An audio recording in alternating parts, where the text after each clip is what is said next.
All right. Hi, everyone. Um, Hope you all are well. My name is Peter Sandheim with the SWANA chapter here in Minnesota, and I want to welcome you to the second webinar of our series. Hope you all are well, and I am excited to share this discussion with all of you today.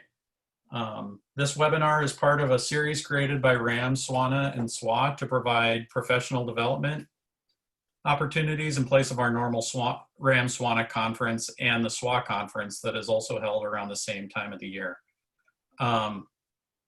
We know that everybody is busy doing a lot of webinars these days, so we absolutely appreciate the fact that people have joined us for this discussion today and hope that you aren't all getting webinar burnout. As with anything, we'd like to thank all of our sponsors who are listed here on the slide. Without our sponsors, this would not be possible. As we all know, it's a challenging time for everybody. So thank you for the sponsors, the attendees, our speakers today. Without all of you, none of this would be possible to get these wonderful things pulled together. So a couple things before we get started, just so everybody knows, this webinar is being recorded.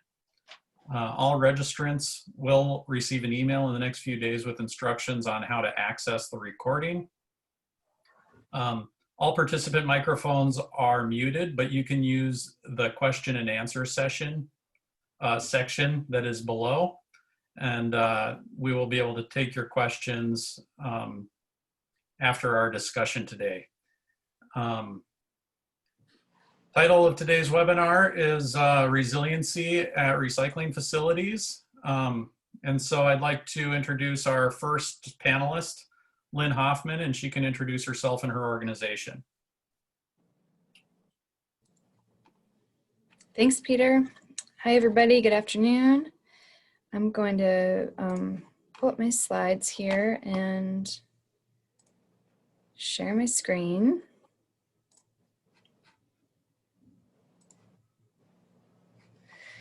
So, and then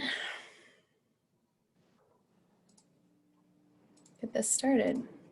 So, yeah, Lynn Hoffman, I'm one of the co-presidents of Eureka Recycling. I've just got a few minutes here to kind of give you an overview of who we are and what our operations are like, and then I'll kick it over to Mike and we can dig into some more of the content. But Eureka Recycling, I think what's unique about us is that we're a C3 organization. Whoop.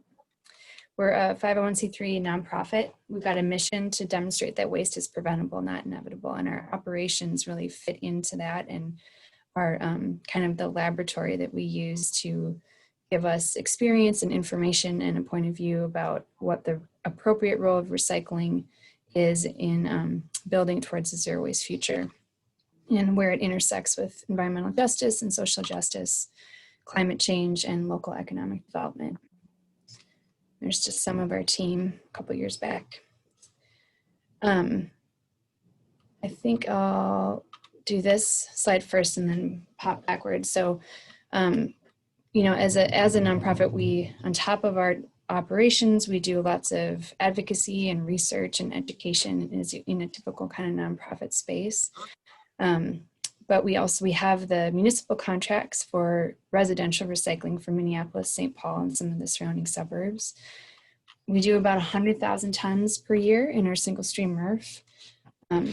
You know, that's from our contracted tons and also a variety of third party. We're about 80% residential, 20% commercial, or we were in the pre-COVID times. That's changing constantly now. I'm not sure what the new normal is going to be as commercial, you know, restaurants and office buildings reopen and close again, and we're kind of on a wild ride right now.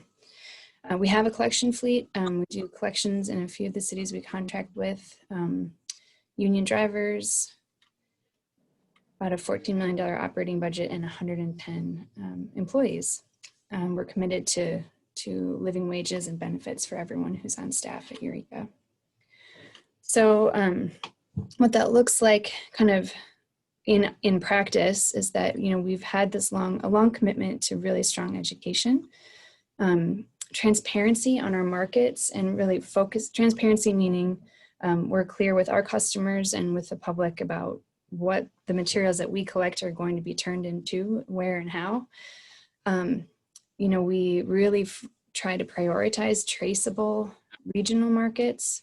The majority of our materials we market direct instead of through brokers, so we can really have those direct relationships and get feedback in that way. Again, we provide living wages and benefits for all of our employees. And, you know, we're always working on things like balancing compaction and what that does to the material and material quality with collections efficiencies, and thinking about how all of those facets of single stream collection can be tweaked and adjusted to give the highest social and environmental benefit and keep the doors open, you know, and make sure that it all pencils out in the end. So the results of that are we have about an 8.5% residual rate in our facility, you know, something that we're always working to improve on, but we are really proud of. It certainly has gone up since we transitioned from a 2-stream facility to a single stream facility in 2014. We can talk more about that maybe later today. You know, because of our reputation for having high quality material and our direct marketing and commitment to local markets, we have the benefit of having long-term supply agreements with end markets and really good relationships with a lot of our end markets too. And so we then are able to get real-time, really direct feedback about if there's an issue and what it might be, and that gives us a chance to do really targeted, you know, kind of continuous process improvement to keep the quality of our material high. And I know this is something that we'll be talking about later today too. Again, you know, the education and tours and outreach, we really try to get as much of our community engaged in understanding where the recycling goes and what happens to it, what the implications are.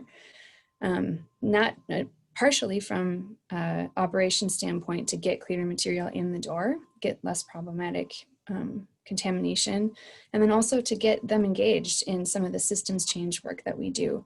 Again, we really use our operations as a laboratory, and we're using that data. You know, an example is maybe around plastic bags. You know, if we're able to calculate, we spend upwards of $70,000 a year dealing with the impacts of plastic bags on our facility, despite the lots of investment by Eureka and by our city partners in education around bags. You know, we're still seeing them, and they're incredibly problematic. And so we're able to take those numbers to the legislature, which is sometimes dollars are more convincing than other figures for certain lawmakers, decision makers. So like that, we're able to really use kind of our experience on the ground to push for the zero waste future that we're working towards. And I will maybe kick it over to Mike now.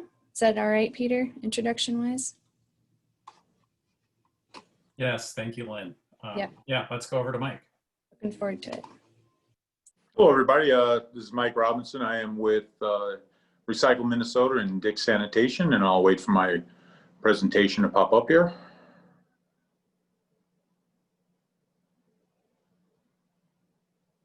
There we go. A little bit about us. Dick's Sanitation has been around since 1966. I came aboard in Dick's about 13 years ago, and we can go to the next slide. And probably about 7-8 years ago, we were discussing options we've had to open up our own recycling facility. We were looking to make sure we could cut down on transportation costs, lower our carbon footprint, and have a better way maybe of delivering our own recyclable material. So in the August of 2014, we opened our facility here in Lakeville in the South Metro area. We've since then have a couple of additions, and we've grown a little bit for our facility, but we process about 25 tons an hour of single stream recyclables.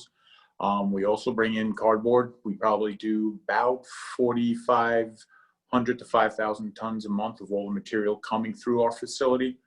Like Lynn, we ship a lot of our stuff directly to local markets and domestic markets. Over the past 2 years, we've also tried to move away from using brokers and going direct as much as we can, and it's helped us out a lot as far as getting feedback. It's helped us on our line here, making sure the quality of what we have leaving our facility is what the markets are looking for. And I always tell our group, our ops and our sorters and loaders, that we're pretty proud that in the time we've been open, we've had 2 rejected loads in everything we've set out here. So we're proud of what we know we make down here.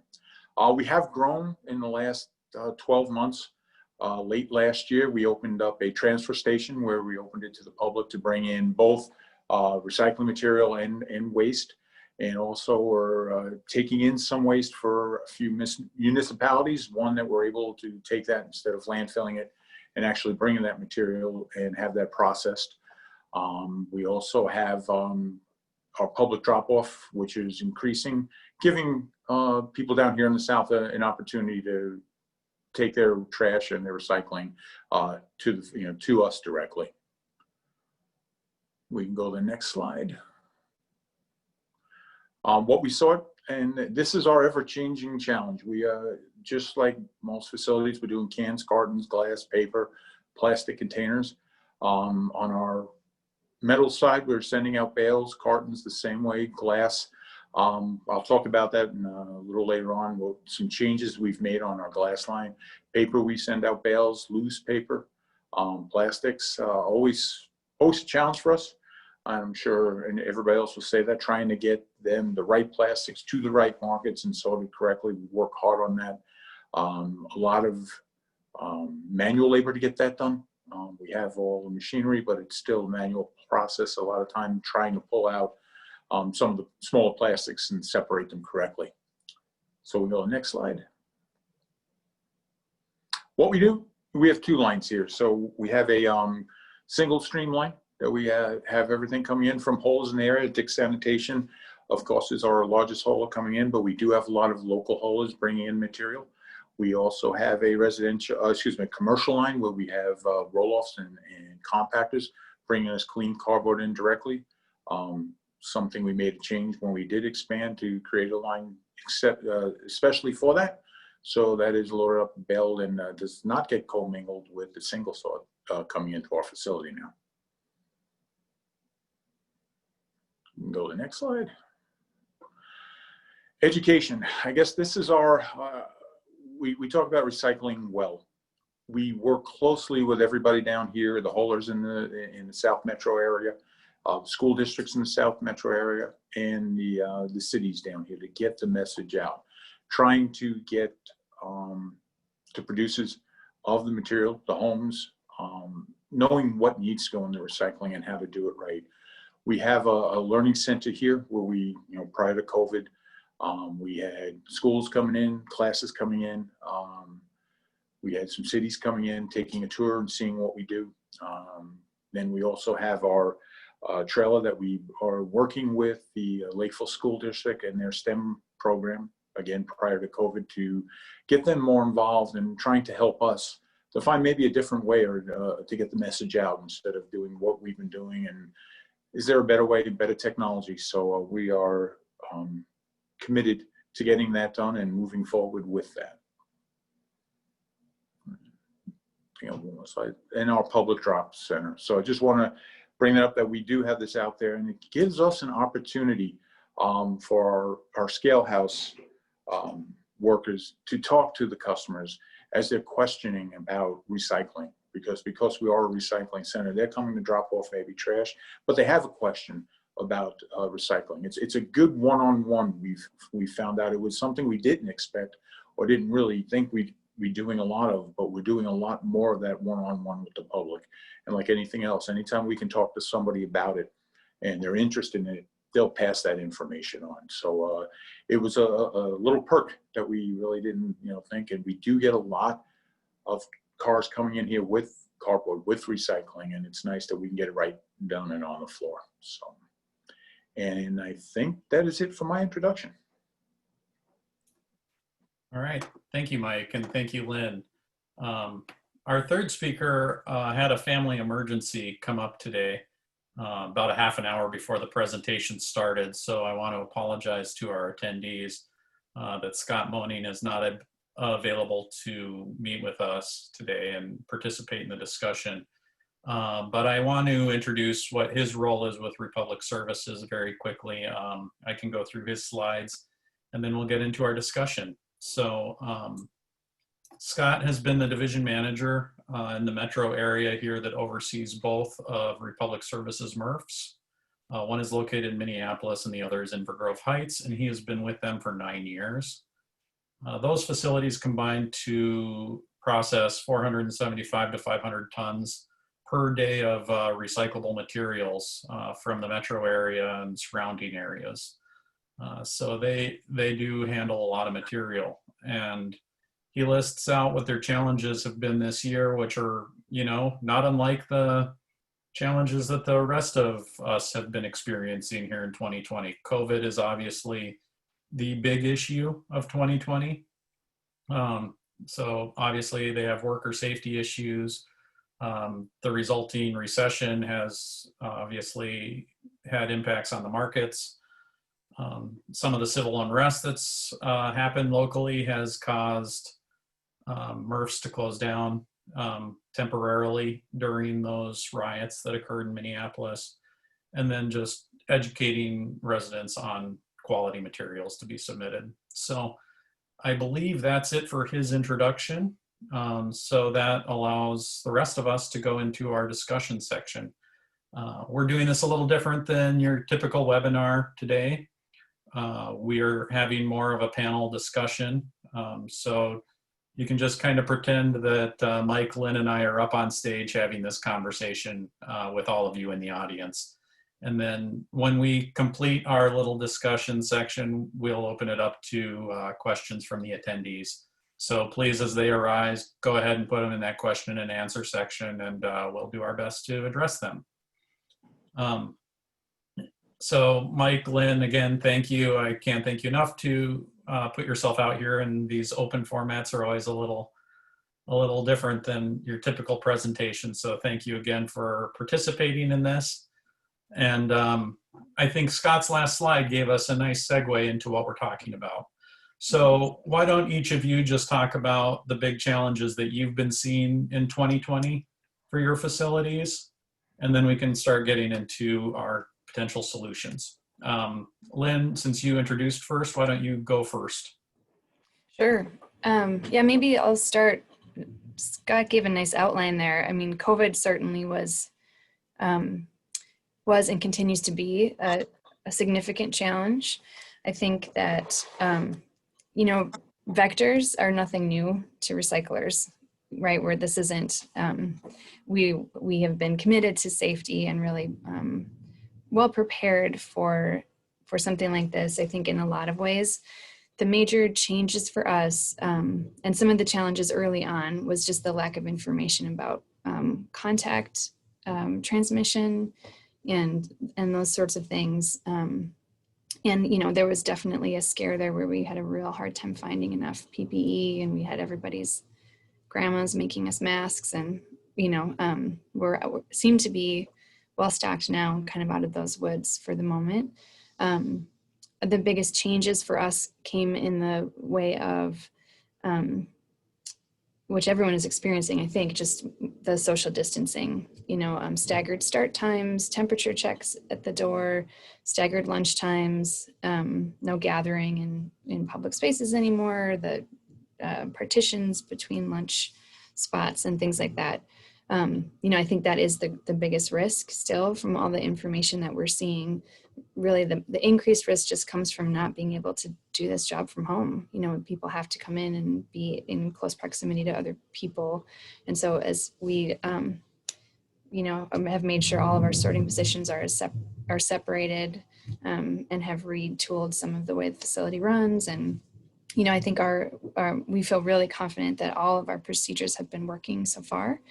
There's community spread, and that's just the way that it is right now. And so we have, you know, plans A through Z for staffing shortages or anything. We're definitely kind of biting our nails about the flu season and how that is going to go. And, you know, with symptoms that present very similar and testing being still, unfortunately, really results can be really delayed. You know, we're going to keep our knees bent and stay nimble and try to get through this season. But so far, you know, we've been doing okay. Mike, do you want to talk about COVID maybe, and then we can? Sure, I can. We Topics. do a lot of the Yeah. same things you're doing. I think our biggest changes is the social being of what everybody is. Our group on the line they're very tight. I mean, they have been together. We've had a group of them together for a very long period of time. And now having to have them understand why we've changed things, why they have to wear a mask, why they have to keep the distancing, why we've closed down where they used to eat. And now we have tables spread out throughout the facility. And we try to keep no more than 1 or 2 people in an area. Understanding that when they come in the morning, they are going to be every day we're taking their temperatures. And I think maybe you've seen the same thing. Now it's almost normal. I want to say normal for them. Mhm. They know and what they're expecting. I want to say the workers themselves have kept a positive attitude the whole way through. So we are lucky on that end, and I hope you are the same. That there was no kickback, no fighting. They wanted to be here, they wanted to work, and they wanted to be safe. You know, we have somebody come out and explain to them, at least on a monthly basis, what's going on, what we understand, what we hear, and pass it on to them. And they're comfortable if they're not feeling well or something, coming to somebody right away and going home. And keeping them safe. And I think that's the key. The other flip side is the one thing we have had a challenge with is we've got to make sure that when we have a driver coming in to pick up a material or a trailer coming in, that if they're coming into our facility, that we take it seriously. We do ask that they have a mask. We have a lot more plastic barriers between the scale house and the public, and when they come in the doors, and signs all over our facility pointing that out. And most people are, you know, they forget the mask, they're going to run back in the car. We actually had, and this is a funny story, we had a driver who forgot his mask and he had his shirt pulled up with duct tape holding it onto it. So he went the extra mile. But I think these are challenges we've seen, but I think people, at least on our end here, we've seen have adapted to it pretty well.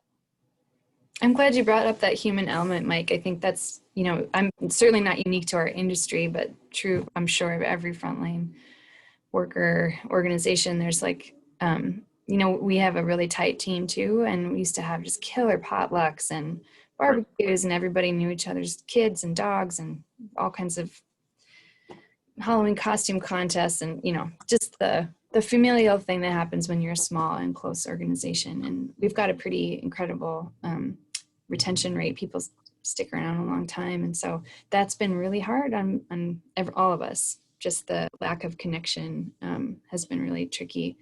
And, you know, of course, then the other thing that we're all facing now is is childcare issues. And so for us too, as a small organization, even just navigating the Families First Act and then trying to figure out the childcare options for our staff, depending on which district they're in. And it's a lot to navigate and a lot for our employees. You know, we know we're not alone in that. I don't know if sometimes that makes it feel better, but mostly, yeah, it's challenging. Yeah. We'll be alone here. Hear from that, your family, the extended, how this extends out to everybody, because, you know, both sides of our business, the hauling trash, hauling side, the recycling, and hearing it, whether it's a driver or a CSR or somebody on the line, everybody has something or knows somebody going through it. And it is hard. It is hard. Mm-hmm. And I know, like I say, we've got, same on your end, we've got some real quality people who are just, they're there every day. And, you know, they're here and they're working hard. So resilience, that's right. Yeah. I think along with COVID, to be related, I don't remember if this was in Scott's slides, but we've seen a increase in tons that's been sustained it's been like Christmas time for 7 months. So we've had, you know, between, that might be a little exaggeration, but it's been, you know, between 10 and 15% overall. That's not, you know, on average in terms of what's coming into the facility. We lost a majority of our commercial tons right away when everything shut down. But the increase in residential far outpaced that. And we're 80% residential anyway. So that's also been a challenge with supply chains breaking down. It can be harder to get parts. So our equipment's running harder, our trucks are running harder. It's harder to get parts for maintenance because everything's just slower and clunkier in terms of like, getting what you need. And it's a lot of extra hours, and, the extra material is always helpful when markets are down like they have been, which is a whole different topic. Right. Yeah, but that's been, for our workforce, it's a lot. It's been a lot of material. Are you seeing that that's mostly driven by cardboard, Lynn? People ordering stuff from Amazon and getting all the boxes, or is it across the board? Yeah, it's across the board. We're seeing more cardboard for sure, but I think people are cooking at home a lot more. So it's like when we've had an increase, people are drinking beer at home a lot more. And so we're seeing across the board, really, there hasn't been one material that's really kind of pushing that. It's just more volume. Yeah, I'd have to agree with the exact same. We really haven't seen a boom in any one area at all. But we have, I'm just looking at the numbers now, even, we saw probably a little bit of a drop in April, minimal, but it was a drop, and now it's picked up and it's exceeding what we were doing in February, March, April. It's picking up again, and it's constant. Mm-hmm. Yeah, we'll see what the holidays are like. Might be exciting. So, thank you both for that. So we've kind of talked about the challenge that COVID has presented to your facilities. Let's talk about just some of the other impacts. You alluded to the markets, Lynn, so let's go there next.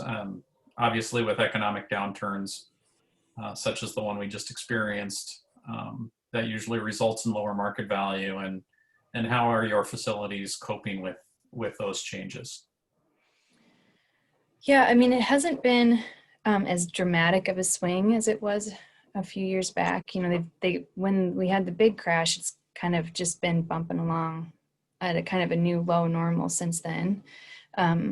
We've seen some shifting for sure, but some strange, it's been just like some weird winners that we haven't seen in a while. It's like, for example, right now, a natural milk jug is worth more than an aluminum can. Yeah. Right? So like metals have always floated the basket for, and the metals have just been tanking. And that particular plastic is really doing well, is strong right now. PET, on the other hand, because of the low price of virgin fossil fuels, is just like hard to move. PET has really softened. Moving it has been harder. So it's, but that's the industry we're in. Commodities markets are always volatile. So, we'll see what happens with the economy overall over the next few years and what that does for markets. But, after the wake of the national sword, the China national sword, I think everybody has been really focused on quality. And part of what really got us through that, as I was saying in my introduction, was our long-term relationships with local markets, direct relationships. We've got some supply agreements in place, and then just, some a reputation for having clean material. And it's not been easy to keep up with that reputation as the ton continues to evolve, and we, contamination gets harder and harder to get in front of. Processing costs just keep going up as the materials evolve. But the markets have been kind of a wild ride, but nothing all that different, I don't think. I don't know, Mike, what would you say? I agree with you. The first conference I went to in Chicago, probably 4 or 5 years ago, the moderator said, if I told you all have a business opportunity, or I can tell you the value of your commodities will drop, or it'll never be constant, it'll cost you $millions to run your business, how many people want to do it? Well, roll in that business. And I think you're right. The pricing, when you mentioned the naturals, I had a call. I thought maybe somebody forgot or gave me an incorrect number, because that's the first time I've seen the naturals up that high. And then a couple months back, we had the spike in our OCC. Mm-hmm. And as fast as it went up, it was back down just as fast. So there's nothing we can really watch. There's no any model I've designed or tried to use is really useless right now. So it does go back to the quality of the material. I mean, we've tried to adjust our hours, through COVID. We worked, different shifts, sometimes have people in different hours, but make sure that line is moving where we can ensure the best quality we possibly can, because that's really the end result, is what's leaving our facility. Is it marketable? And we have to keep that up no matter what's going on, because the market demands it. And from the China sword, I mean, it made us, I think, focus more on the material, and something that some places may have needed to even work harder on. I think here in Minnesota, we do a wonderful job. We work hard and we take pride in what we do. But I think it made other parts realize that, hey, this has got to be clean, and we've got to do, once that comes through our door, we've got a job and we've made a commitment to do this. Let's make sure we get it done right. So like I say, this, as far as markets go, everything seems to be, for us at least, doing well. I mean, we're able to move with the pricing. Well, we'll complain about that all the time. I mean, we'd love it to be higher. I love it to help out, because you're right, our processing costs go up. I mean, let's just face it, benefits, everything else we need to provide our workers for a sustainable lifestyle goes up. So obviously the related issue to markets, and you've both alluded to contamination in your discussions.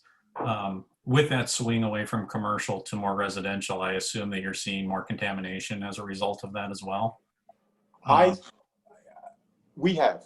I mean, we've seen it creep up a little bit, and it's hard. I mean, families are worried about maybe, where am I going to get money for the next, grocery run? Where am I going to get money to buy, better computer equipment so my kids can get their schoolwork done at home, and maybe not so much focusing on, oh, did I throw this in the right bin? Did I do this correctly? And I think part of the problem, I'm not going to say a problem, challenge, is we all work hard on education, and now we can't physically get out and get that word to the people who may need it. And that is a challenge, because sitting at home, I talk to my neighbors that go around, they see me snooping, they know what I'm doing. I'm taking a look at what they have in their containers, just to see. Because, I mean, if I can't get my own neighborhood to do it right, how can I expect my message to cross to people I don't even know? And so I talk about it. It's one of those things. They knew I'm the recycling guy. So it's a challenge. We'll get back to where we can do it. I mean, we still send, through some of the technology we have here, we still send stuff to our customers, kind of remind them, hey, recycle well, and this is what we mean. And we'll focus on one or two things. So, but to get that contamination at a level that's manageable, we work hard at it. And I think whether COVID, not COVID, markets, it's something, it's ongoing that we need to keep doing. Yeah, I think there's been a swing since the National Sword, and rightly so, to recycle right instead of recycle more. I think that what the National Sword illuminated for us is that we were maybe measuring the big we, right? We're measuring our success in waste diversion at the cart. If we got it out of the trash cart and into the recycling cart, we kind of checked the box. And I think that it really became clear that we have to be much more diligent about what we call recyclable. That, just because someone somewhere buys it doesn't mean something good's happening to it necessarily. And so, more of that traceability and transparency in terms of where this stuff is going and how the people working with it are being treated, et cetera, I think has really been highlighted. And so, we've been another, I think, thing to consider, plastics. I think we'll get here later, maybe, Peter. Plastics isn't a topic we're going to cover, but certainly related. Fiber was the major driver of the National Sword, or the major, took the biggest hit, but in part because it was full of plastic. But the mixed plastics, I think, is really coming under scrutiny now too. And so, and that takes a lot of education, but I think it's important to zoom out and really think about extended producer responsibility, it's complicated. It's hard to figure out. My family has a hard time figuring out. Talk about can't get your neighbors to do it right? Mm-hmm. That plastics in particular. And so I think, we can keep trying to push a wet rope there and send out a Bible of how-tos, but people don't have the time or capacity. And I think we need to look upstream and think more about regulations around packaging design, and standardization, so it isn't so complicated. There are some really unnecessary there's really unnecessary packaging out there that could quickly be switched, to fit into, like, we just don't need black plastic anymore. There's just no reason for it. There's a lot of, so anyway, I could go on and on about that, but I think that the National Sword really highlighted the need to switch from, like, when in doubt, throw it in, to maybe when in doubt, find out, right? And I think I've seen communities all over make that shift, and I think it's a needed one.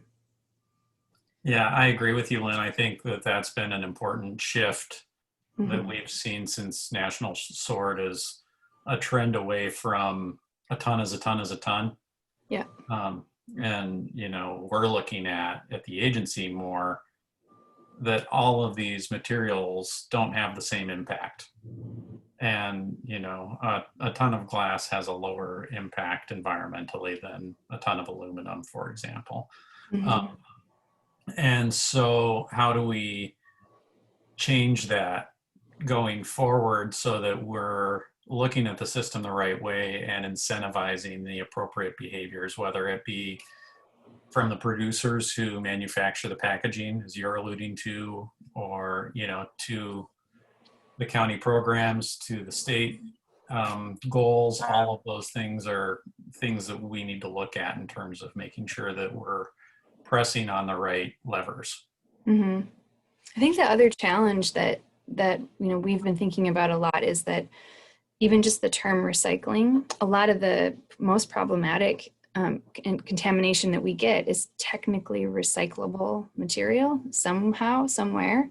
Plastic bags, Christmas lights, batteries, propane tanks, those all have a place to go, but just not in our facility. It doesn't work in a MRF, right? This isn't the place to recycle them. And so, thinking about how to make that less confusing for residents, I think, is an important line of inquiry for all of us to, I don't know, how to differentiate recyclable from recyclable, Yeah, I think it's when we get the opportunity to speak either at, a public facility, whether it be a school district or in front of the government or in front of just a group of people, whether it's the county fair or wherever, we can go out and explain that everything, the word recyclable, you're right.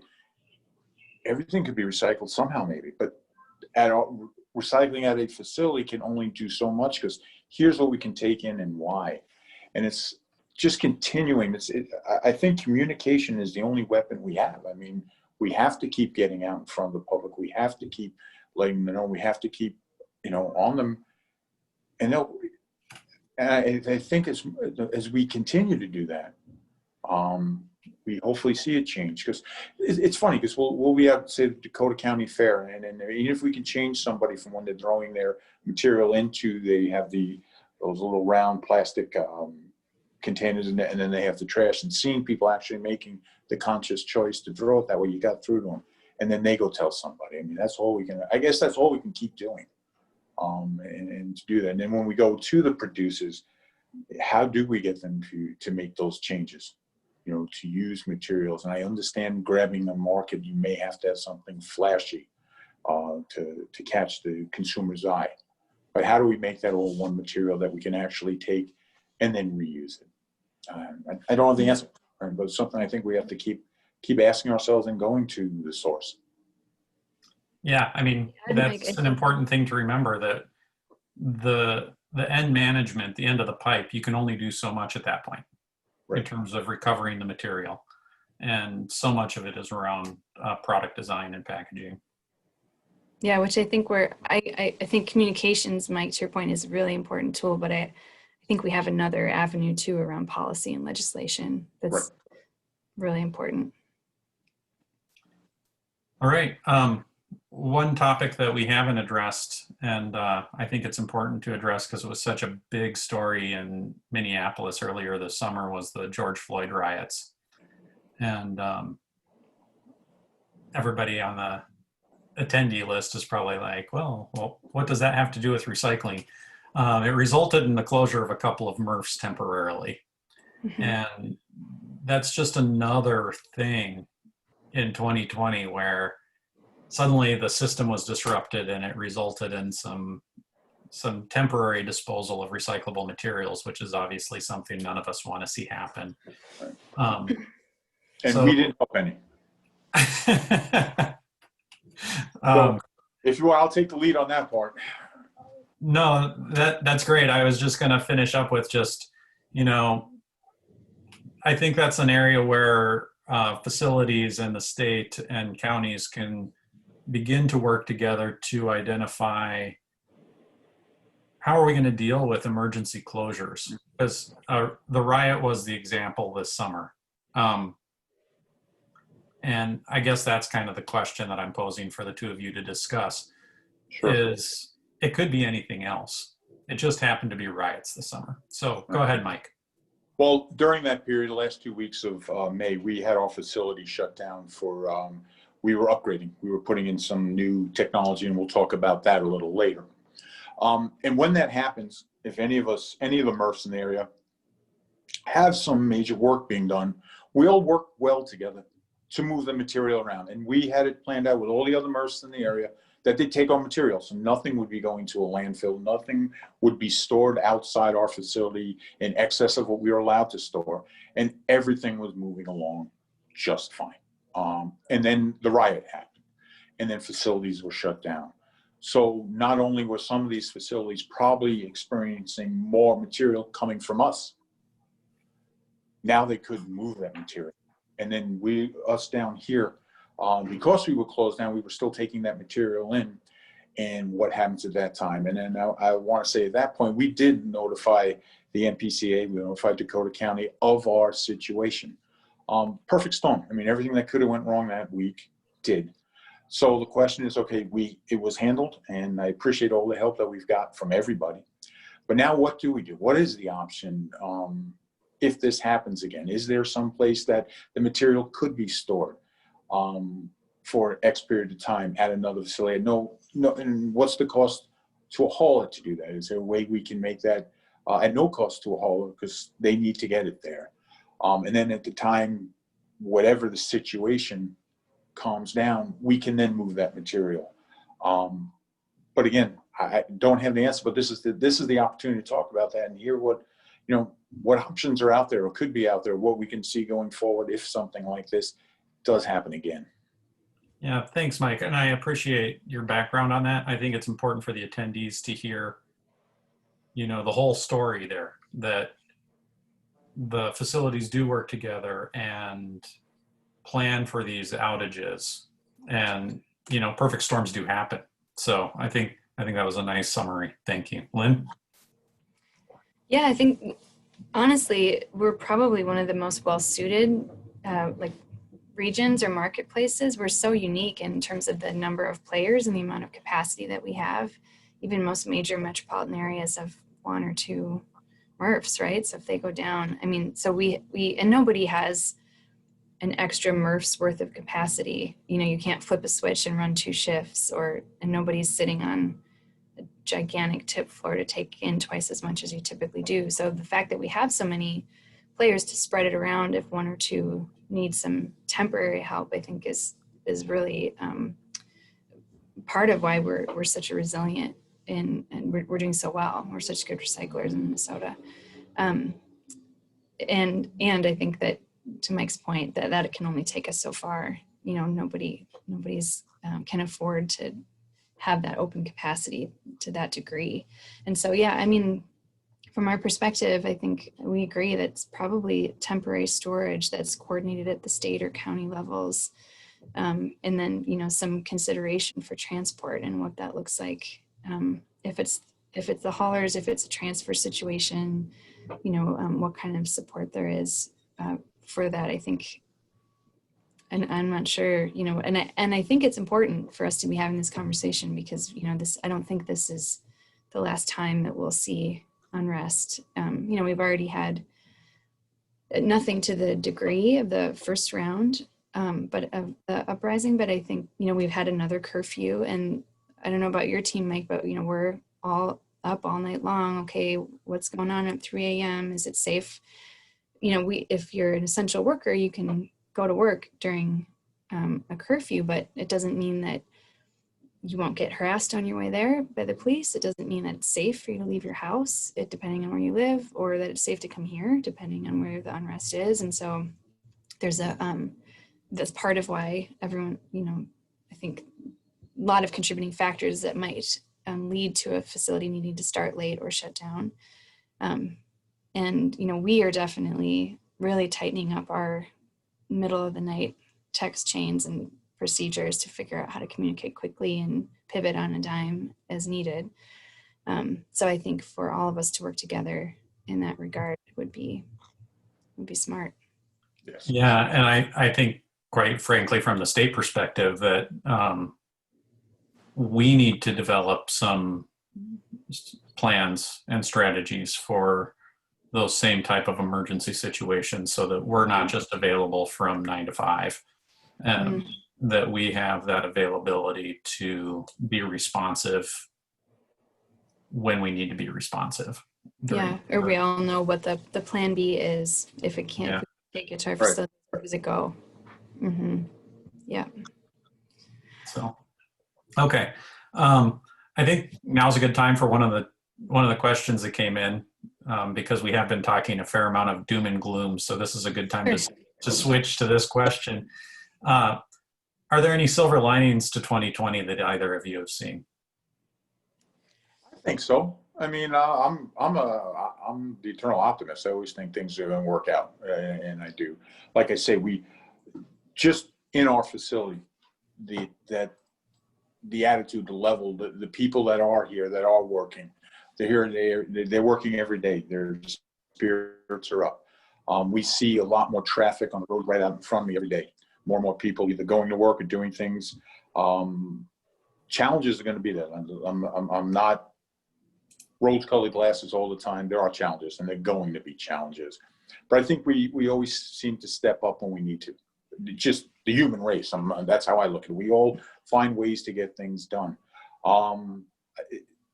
It has to just keep moving forward. And I like I say, you go out to stores, you go out just to meet socially. I see more and more people in a positive vein than a negative vein. More no woe is me, and more that, hey, we're going to get through this. We go through it together, whether it's at like I say, grocery store, with my grandkids, went to see their first day of school, stuff like that. People are positive. So that's how I see it. And as far as the market's going, we're still moving material. We're still bringing material in. We're still bringing material in. So.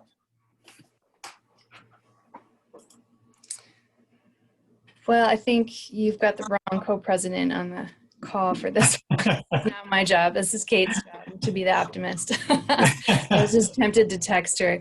I know she keeps a list of weird upsides, because that's just like the way she works, which I really appreciate. But it's my job I'm the yang to that yang. But anyway, I will say that I think the silver lining in a lot of what's happening is that there seems to be a real moment of collective interest and attention and connection on the intersectionality between climate change and consumption.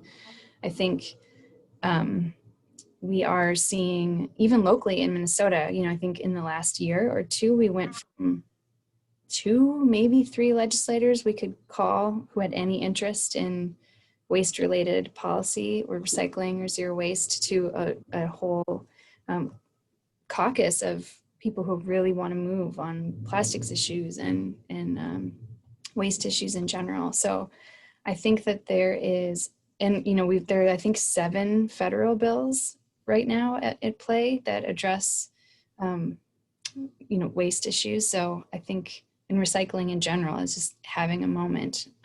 So I think that there's a lot of opportunity to, my grandma would say, make some hay while the sun's shining. So, it's not like we're all a little bit busier and a little bit more stretched, but but we also want to make sure we take up the advantage of this opportunity in this window, I think, to really address the urgency. I mean, everybody sees it. The freaking state of California is on fire. Like we're just out of time, you know? So I think the urgency in and of itself will be a silver lining, will help get some more things done. I'm hopeful about that. Yeah, thank you both. I'm going to weigh in too. I think one of the positives I see is that when you have a lot of emergencies that are stacking up on top of each other, we talk about the perfect storm that happened this summer with COVID, the riots, markets crashing. It really tests the system, and you find out what weaknesses you have. And so it provides us that opportunity to, on the backside of it, take a look and evaluate, where did things go wrong?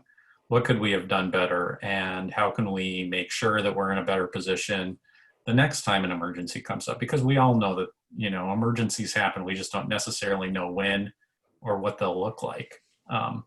So it provides us with that opportunity to check ourselves and say, okay, let's evaluate how we did.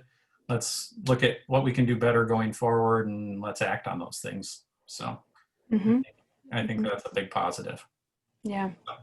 Maybe I'll add, can I add one more thing there, Peter, too? I think Yeah, of course. I mentioned the policy angle, but I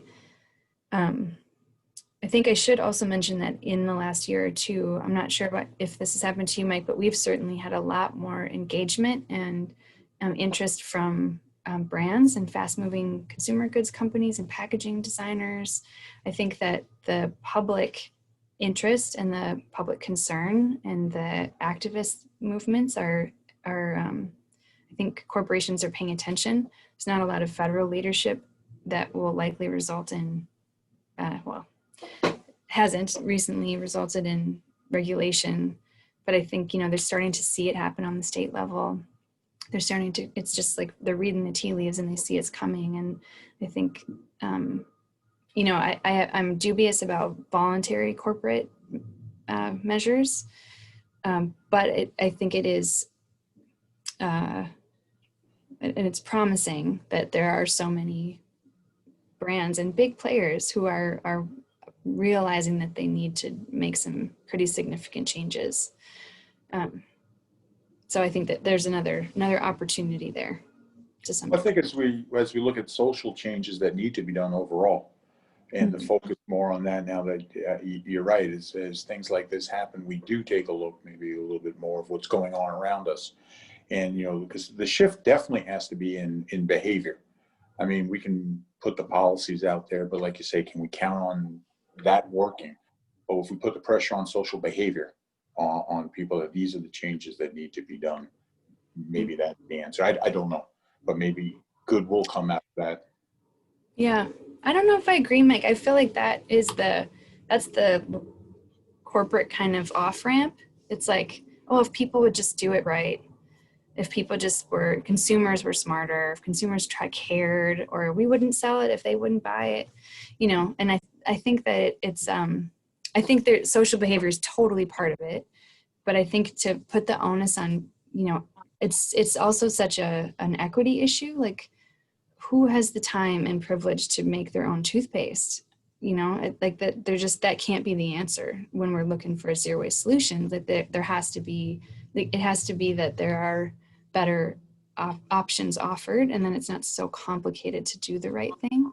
I think it's both. I think it's both and. You know, we need to figure out how to motivate social, like, behavior change at the consumer level, but then also act collectively as citizens and really kind of set up a system that makes it easier for more people to be able to do the right thing. Well, I think it's the social pressure on the corporate side. Right? Oh, yeah. Oh, sure. Yeah.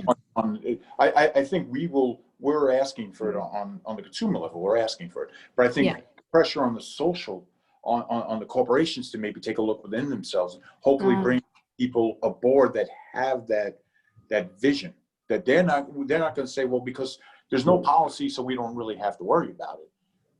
Exact opposite. We're as looking long term.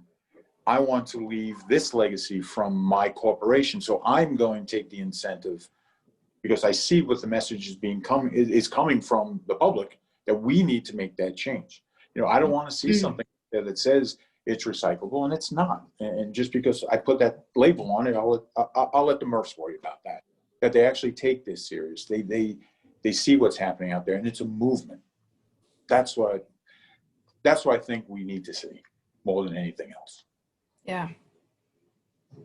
All right. Well, thank you both. I think that was a nice little side trip here in the middle of the doom and gloom that we've been discussing. So, unfortunately, I'm going to bring us back toward that. So, one of the challenges we haven't discussed, and I think it's worth talking about, is lithium-ion batteries and the fire hazards that they pose. It seems like weekly I hear of a facility that has a fire issue, sometimes major, sometimes minor. Why don't you both just kind of weigh in on what you're doing to manage that issue, and how other facilities could maybe do the same thing, or what we need to do with residents to make sure they keep those out of the recycling system. I'll leave it at that. Want to start, Mike? Sure. I mean, it's as manual can be. We have our line workers pulling out those batteries all day long. You know, the message is out there. We know, and I think we've done a good job focusing on when we send the message out through the rec or whatever, that we're going to focus on batteries pretty much every time, because that is going to cause a fire. That is going to be the hazard that's going to be the biggest challenge. But we still see them coming in here, and I don't have the answer. I mean, you know, every time we send something out, whether it's seasonal, we send our invoices out to our Dick Sanitation customers. We try to include something now about recycling, and always keep the batteries out. We have the recollect system where you can go in and see what do you do with the battery, and we tell everybody what to do with it. So we'll just keep doing that. I mean, Lynn, I don't know what you're seeing over there, but they're still coming in. Yeah, I mean, they're everywhere. It's not just like the laptop batteries anymore. It's in the birthday card that sings to you, and Right. the plastic toy. I mean, they're Vaping devices. yes, yeah. Mhm. And they say please recycle on them. Right. Right. So back to that point. That word. It doesn't say please don't recycle in your blue bin. Please recycle at your. I mean, they're very small, and so that's challenging. But how do we? What's the best path, the most responsible path? I think it's like the issue for the industry in terms of insurability moving forward, in terms all kinds. This could be the thing that takes recycling out. Honestly, it's very it's like such a steep incline in terms of the how do you say that word? Proliferation. Whew. Of these batteries. Jeez. And we've invested hundreds of thousands of dollars in fire suppression, fire rover, heat sensing, all kinds of trainings for our staff for quick fire removal, and not removal, but tending. And that's the best we can do. But again, that's an investment then now makes the processing fees more expensive, which gets passed down to communities. And I think that, again, it's important. We got to look upstream and really think about some strong EPR legislation around batteries, and think. Somebody wrote a question about what the county can do, and I think more support and easier collection options possibly for batteries for residents, just much clearer pathways to make sure that they don't end up in the recycling, I think is really needed. Yeah, I mean, before these kind of batteries were on the market, it'd be like maybe every 5 years we'd have a small fire from a cigarette butt or something. Right. Coming in. Well, But now and so we were talking about the storage as a possible solution to limited capacity during brief shutdowns. And I was thinking about the lithium-ion batteries as a potential problem with that. oh yeah. Because we all know that having this material sitting around ignites fires. So those are all part of that solution discussion that need to happen. And yeah, I mean, they're a challenge and they're a problem for sure. Mm-hmm. Yeah. And you mentioned the fire rover. You'd have to have a system like that at a storage facility, because we'd be lost without that, or at least the safety to our workers and our facility. Mhm. Mhm. Yeah, I think this is maybe a weird factoid, but something that I've become more aware of in the last few years is that plastic bags cause almost not as much of a fire hazard, but they we think about them in terms of gunking up the equipment or the screens, right? Probably everyone watching this has been to a MRF. I don't know, but just in case not, a lot of MRF equipment runs on axles. There are these things called star screens, and the more they fill up with bags, the less effective that they are. And so you have to do lockout, tag out, and get him there and get them off the screens manually with like a box cutter. It's super labor intensive and really problematic. And they're really hard to get out of paper, which then impacts the quality and the price you can get. But they also are really flammable. The thin film plastic, if you get a spark off of a wire, that hits some metal, or a hot tailpipe off of a front end loader, I mean, they're just this very, very flammable petroleum-based material flying around the facility, and they're a fire hazard in a really big way too. So I don't know if we wanted to go down the plastic bag road, Peter, but we're talking about fires. That's something that's on our mind too, all the time. I think we're open here. This is a discussion and discussions flow, right? So Sure. no, I think that's a great thing to bring up and make people aware of. Mm-hmm. It's our biggest worry, and I think it's every MRF. I mean, you just don't know. There's so many things that play into it. The battery with the plastic, the paper that's sitting out there, whatever it is. How long has that bale been out there? Is it a possible fire hazard? I mean, there's a lot of constant keeps you up at night. All right. Peter, do we get to ask you questions in this one or not? Are you exempt as the moderator? I'm the moderator, right? I'm Right. exempt from questions. Okay. All right. No, it's a conversation I'm happy to answer and happy to tell you if I can't. So Oh, sure. go Yeah, I ahead. was just curious, like at the state level, if the battery issue is being addressed or being considered, in what way?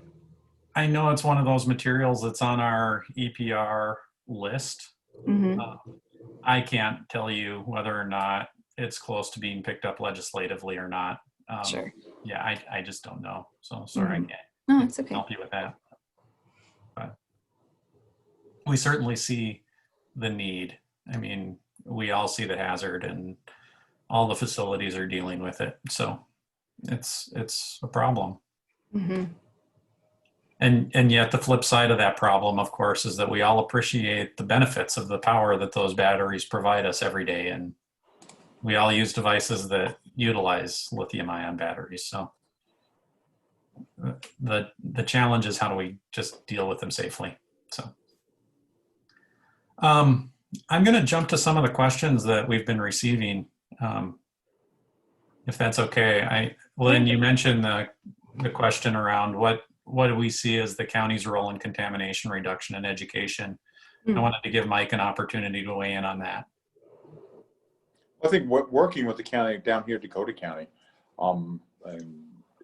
if you're out there, thank you. I mean, they do a wonderful job. Jeff Wiest here on the Dick Sanitation side, and myself over here work with them, and we're trying to get the messages out, whether it's a uniform message for posters, for letters, for whatever it is. We had an inquiry from a customer just the other day asking us, how do we get our recycling better? What do you have for us? And we referred them right to the county, because it is a uniform message. Then everybody's giving out the same message, and the availability of the county to get that stuff to the businesses, to the schools is immensely helpful. When we send stuff out, or even using some of the stuff on our website, if you notice, a lot of the pictures are the same thing that the county's using. It's just getting everything uniform, and having the county out there willing to work with you and answer your questions. And sometimes it's a discussion. We may not see things exactly the same way, but we get to a result that works for everybody. So I think that's the biggest thing, is having the counties, at least the ones that we work with down here, Scott County as well. We work well together. They're listening and they care. And like we mentioned, they know they need to. So I think that's a big plus.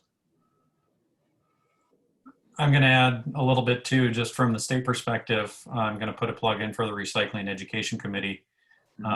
It's state-led, but certainly there's private and public participation at many levels of the public government. So counties and cities are involved in that as well. But from the county perspective, participating in that group so that we not only have consistent messaging at the county level, but we also have it at the state level or the regional level to get as our messaging as similar as possible is high on our list for sure. So, Yep. I think maybe something else, this might be obvious, but I think that there's a big role for the counties to play moving forward in terms of supporting municipalities. I think we all know the counties invest a lot of money in trash, and I think that municipalities are going to really need some help. Their budgets just from COVID, and especially in this area from the unrest, and the price of recycling and processing with all of these hazards and contamination, like it's not going to go down, I don't think. And so I think, what the counties can do to support cities to keep recycling programs thriving and to really fill in the gaps where the cities maybe can't invest in the education that they've invested in for so long. Think about things like markets of last resort or other kind of backstops to your point, Peter, about resiliency of the whole ecosystem. I think there could be really powerful roles for the counties to play in terms of where they invest in kind of shoring up reduction and recycling, community-wide. Mm-hmm. all right. Thank you both. I like the next question too, so I'm going to dive right back into that. And what kind of facility enhancements would have the biggest impact on processing efficiency and gaining value out of the material coming in your doors?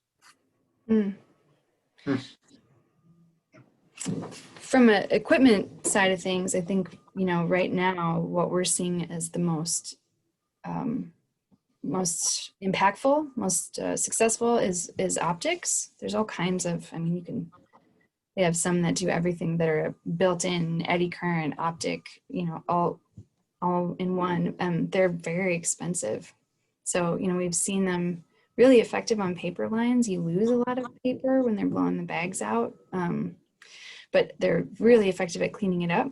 And again, there just isn't an ROI on it. It's hard for MRFs to make investments that big if it doesn't pencil out. If you don't see, the recycling markets are weird in some way in that if you meet the threshold, there's not often, unless you have a really sophisticated supply agreement, there's not often any market reward for going above that.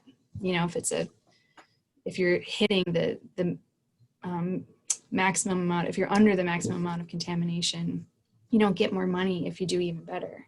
So, the ability for MRFs to invest in that equipment is challenging. And for some of these, plastics too, they just don't pay for themselves. You might be able to capture more, but it's pretty hard to justify. But the question was what technology, and I think from our perspective, there might be folks at Eureka have another opinion, but from what I've seen, I think optics are the best. Robots and artificial intelligence and visioning are kind of at the gate, but they're definitely not running. They're not like the game changer yet, I don't think. Yeah, I think you're right. We always have to look back on the ROI, the balancing of our labor costs, the balancing of our equipment upgrading, and to the product that we're actually going to make. Because you're right, we have a certain contamination rate, and we all work hard in order to try to stay under it. And what is the bang to get us to a new system? Like we just put in a new glass line, and that was to clean up our glass, to produce a better product. 'Cause nothing we did, whether it was our own made up screens or putting more people online or trying to sort, it just did not work. So we had to do something, and we thought that would be the best way to also help us take out the batteries going into the glass and falling through our screens. So is it high tech? It's not AI, but it is something that'll give us a better product, and also we're amazed how much residual we're pulling out that we were sending along with our glass. So but Mhm. it boils down to what you can really continue to do. Mhm. Follow-up question for both of you, just related. It does talk about facility enhancements, but it doesn't necessarily talk about technology. So are either of you tweaking the speed of your lines to improve quality or slowing things down a little bit to get a better quality? Answer for us is yes. Every day, yeah. Yep. And Yep. I think it's, there's a kind of a general misunderstanding that just like slowing it down makes it better, because it's not. And there's also many different points in the facility that run at many different speeds. I can't even count how many belts we have. I think Jerry's on here. Jerry, you should put in the chat how many we have if you're on here. But slower isn't always better. There's kind of a sweet spot, but it really depends on if the material is wet and what the composition is, and if it's residential or commercial or from different cities. So it's a constant adjustment on our end. And on our end too, same thing. And then it's also the people who have on the line. Is that what's your turnover rate? I mean, if you can keep the same people on the line at that speed, your sweet spot as far as how fast you can run, because the people you have on the line, you have consistency in that end. And that's something, the human factor that sometimes gets forgotten. For everything you have, that human factor, if we can keep the same people here, we're in a much better situation. I think that's an important facet to bring up too, Mike. There's a huge need for, I think, paying attention to workforce development in the industry in general as things get more and more high tech. We've seen that on the collection side. The trucks went from like a flip phone to an iPhone or spaceship overnight, and it took a lot of training to bring our most veteran and like most experienced drivers to get comfortable with like sitting in the cockpit of an airplane suddenly with screens. And but I think that's really starting to come to facilities now too. And so we're looking a lot at how do we I guess in terms of risk around safety or pandemics or things like that, a robot or a piece of technology might be more reliable, but you need a person to operate it, right? And so we're really thinking about how we gradually train up staff to make those transitions, to be learning about spending part of their time on managing all of this technology and the equipment. You go, doing readouts and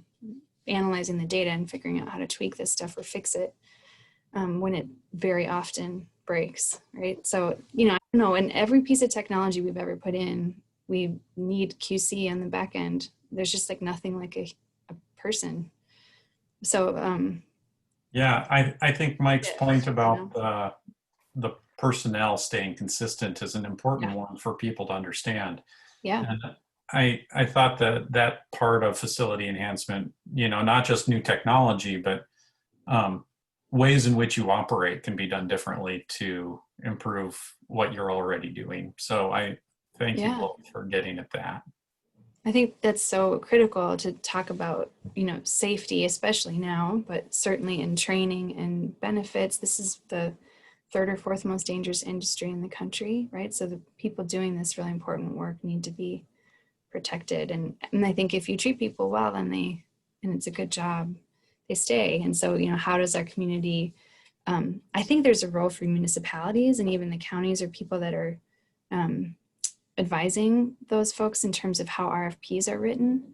And if we're always driving to the lowest price and we're not putting in indicators or preferences for things like good labor practices or living wage or benefits, things like that, it becomes a harder thing to compete while you're doing it, but I think that it is a value of Twin Cityans, Minnesotans, for sure. And so, how do we make sure that value gets translated into the way that we do these important services? Mm-hmm.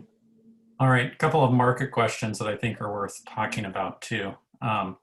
Do you see the market turbulence over the past couple of years evolving into more or less predictability on future prices, demand for specific materials, and overall recycling system costs? If less predictable, how are you seeing that impact relationships and long-term contracts with end markets? Mike, you got Yeah, get your crystal ball over there? That's exactly it. Somebody else was asking, they wanted a quote on how much it would cost them to bring material to us. Gave him a price. He goes, well, what do you think about next year? Mm. And it's hard. I mean, it's something that we all have our own ways, I'm sure, to forecast, predict whether it's volume, pricing. You try to look at the averages. You try to look at whatever you can to get a price. But realistically, it's right now, there is no crystal ball. So the answer is, I don't know. I can't tell you 3 months from now where I think anything's going to be. Just because I never would have thought on the plastic side, and Lynn mentioned earlier, that my naturals would be so high up and my PET would be worth nothing. And my pigmented plastics aren't worth anything either. But how come one is? Or aluminum, I keep hearing on the news how, well, there's a shortage for cans. I don't have any banging on my door asking, hey, do you have any more extra aluminum to ship me? So I don't know in a nutshell, but what we do is we do our best. I guess that's all I can say we do.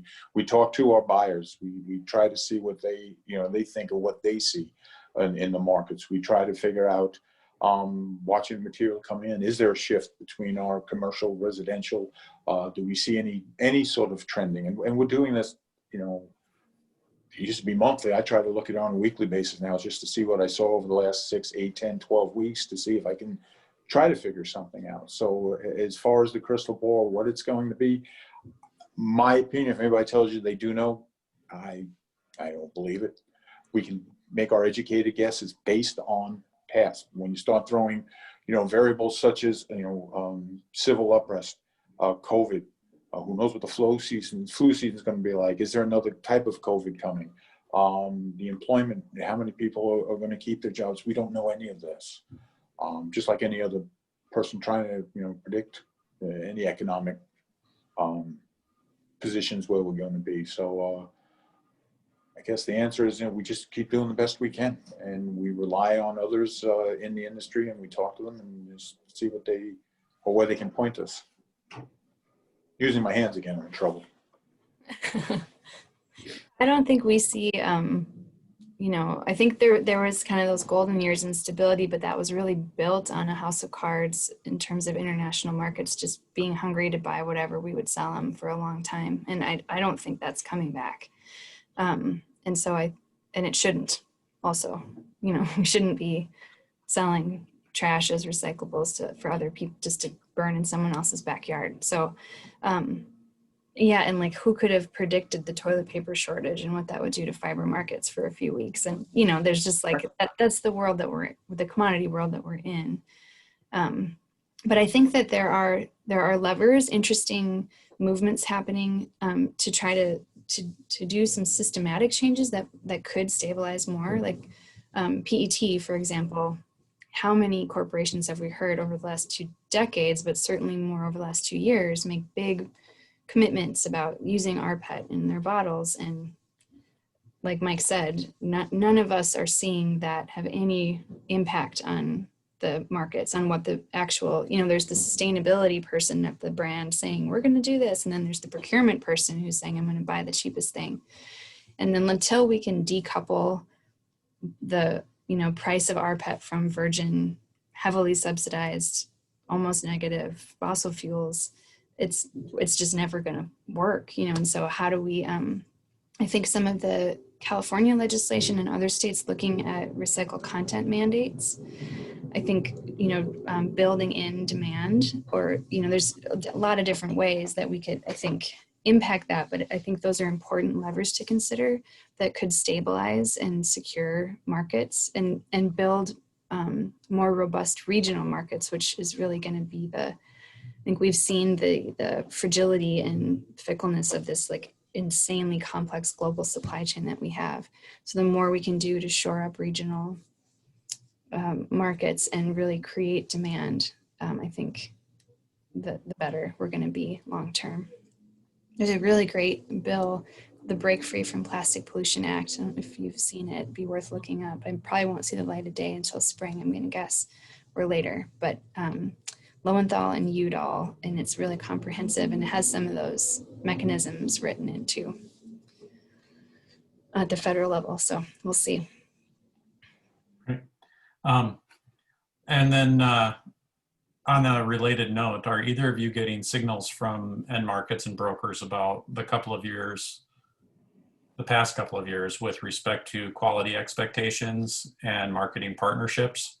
I have to assume that since the China sword, I'm just speculating that the bale quality specs are pretty constant in terms of what's being required.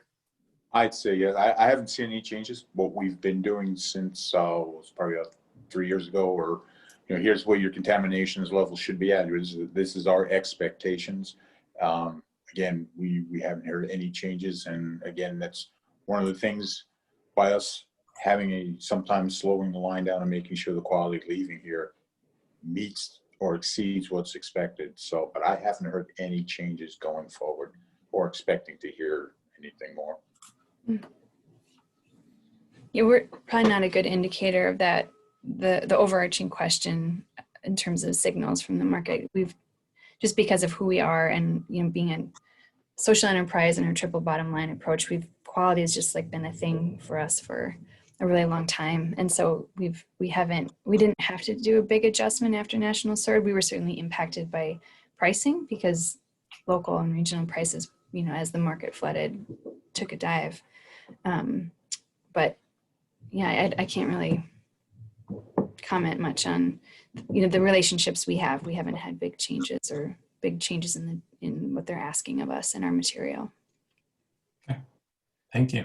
Mm-hmm. Seeing no more questions from the audience, I guess this is their last call to get one in. Do either of you have some closing comments? We are getting close to our hour and a half, so it's about time to wrap this up. What do you think, Mike? Got any wisdom to share? I have. Yes. Be inspiring. Above and beyond what we've already heard. Yeah, right. Just keep it up. I mean, I think we're in a really good spot here in Minnesota. As a whole, we care, and we can't lose focus on that. Keep fighting the good fight. I mean, we're all in this. We all work well together. I think. Can we get better? Of course, we can. On our end here at our MRF, we strive and we will keep doing it to make sure that we're doing the best we can for everything that comes through here. On our Dick Sanitation side, prior to it getting here, getting out in front of our customers there to make sure they understand what we're looking for. And Lynn, I really like that, how we toss around that word recycle. Is there a better thing for it? Because yes, things are recyclable. Styrofoam is recyclable. Your rotors on your car are recyclable, but not here. So how do we get recycle well in that blue bin? And like I say, whether it's getting the counties, the municipalities, the school districts, hitting all of them as a group, and again, through the rec, through every other organization that we're all part of, getting that out there and continuing to understand it. I mean, I'll throw it out, and if everybody knows the gentleman, Sioux Trails Elementary School has had a recycling custodian there for years. I've heard he's retired.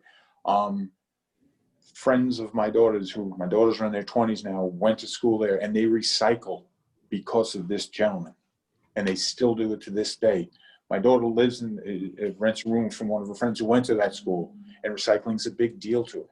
So, I mean, that's the message and the enthusiasm that we've got to find a way to carry over. So, I don't know if that's wisdom, dreaming, but we can do it. Mike's got my vote. I don't know, I'm maybe not as uplifting, but I think that the two things, maybe it's not so much of a downer. The two things I want to say are, I think, one, that this year has totally really opened our eyes to what essential work is and who our communities rely on to keep our systems moving and keep our, recycling as essential as anything else. And really beneficial in terms of keeping our communities and our environment healthy. And so, you know, there's lots of talk about hazard pay and things that are kind of immediate band-aids during this pandemic. But I think that it's important that we as a community continue the discussion about how we value the people that are doing this work and how we structure contracts and how we, you know, get not just the collections or the processing work, but the end markets and the whole supply chain, you know, and all of the frontline workers in our community. And then the other thing, which is always weird for a recycler to say, but I think we're really opening our eyes to the fact that recycling never was meant to be the solution.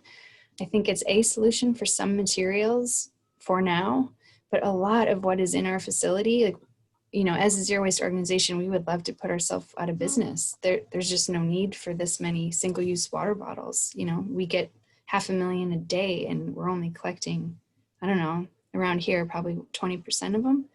We're capturing them. So I think, you know, focusing on reduction and redesign and reuse is, I think we all know that's really, really critical, and recycling is an important part of the solution, but it's just one part. And so really trying to like shove and jam in all the materials we can into the MRF. I think we're hopefully starting to see an end to that strategy, you know, just like slap the recycling clip art arrows on it and hope something good happens to it is not gonna fly. People are paying attention and MRFs are starting to push back, and I think there's more transparency to the whole system that's going to be good in the long run. All right. Well, I really want to express my thanks to both of you for one, being flexible on the fly here and filling in the shoes of Scott, who I'm sure would have also contributed quite a bit to this conversation. So thank you for that. I think this was a robust discussion today. I want to thank our sponsors again for helping us put this together. And of course, thank you to all the attendees that have listened.